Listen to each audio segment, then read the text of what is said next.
Les pieds et paquets, une histoire marseillaise née à la pomme. Les pieds et paquets sont indissociables de l'histoire de la cuisine marseillaise. Selon la tradition, c'est dans le quartier de la Pomme, à Marseille, que serait née, à la fin du XIXe siècle, la recette des fameux paquets. On attribue généralement leur création à Luigi Nouvet, cuisinier installé dans ce quartier populaire de Marseille. L'idée était aussi simple qu'ingénieuse. Utiliser de la panse de mouton, la découper en morceaux puis confectionner de petits rouleaux, les fameux paquets, garnis notamment d'ail et de persil. Ils étaient ensuite cuits très lentement avec des pieds de mouton, du vin blanc, de la tomate et des aromates. Et surtout, on ne brusquait pas les pieds et paquets. Le secret était une cuisson longue et douce, pendant laquelle les pieds donnaient à la sauce toute son onctuosité et les petits paquets devenaient fondants. À l'origine, c'était une cuisine populaire, faite avec des morceaux modestes que le savoir-faire des cuisiniers transformait en un véritable plat de fête. De la Pomme, les pieds et paquets ont gagné les tables et les restaurants de Marseille, puis toute la Provence. Aujourd'hui encore, lorsqu'une marmite de pieds et paquets mijote pendant des heures, avec son parfum d'ail, de vin blanc et d'herbe, c'est un petit morceau du Marseille populaire d'autrefois qui revient à table.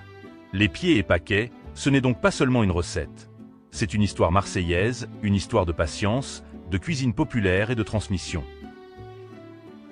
Recette. Les vrais pieds paquets à la marseillaise, le grand classique provençal. C'est un plat qui demande du temps. Traditionnellement, il mijote très longtemps et il est souvent encore meilleur réchauffé le lendemain.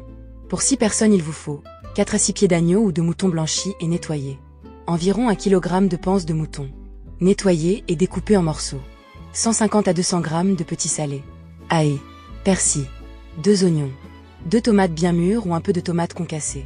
1 à 2 cuillères à soupe de concentré de tomates. 25 centilitres de vin blanc sec. Un petit verre de cognac ou de pastis, selon les traditions familiales. Du thym, du laurier. Sel et poivre. Huile d'olive. Le secret, ce sont d'abord les paquets. Étalez les morceaux de panse. Garnissez chacun avec un petit morceau de petit salé, de l'ail et du persil haché.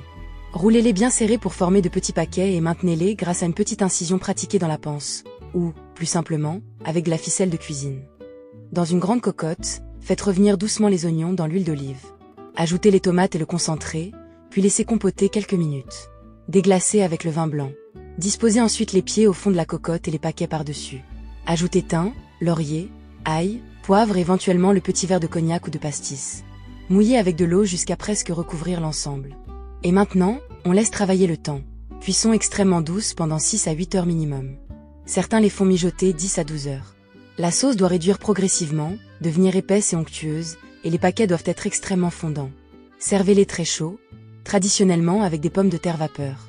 Accompagnés de vin rouge de Provence, Bandol ou Cassis. Pour les amateurs de vin frais, un petit rosé de Provence, là encore Bandol ou Cassis.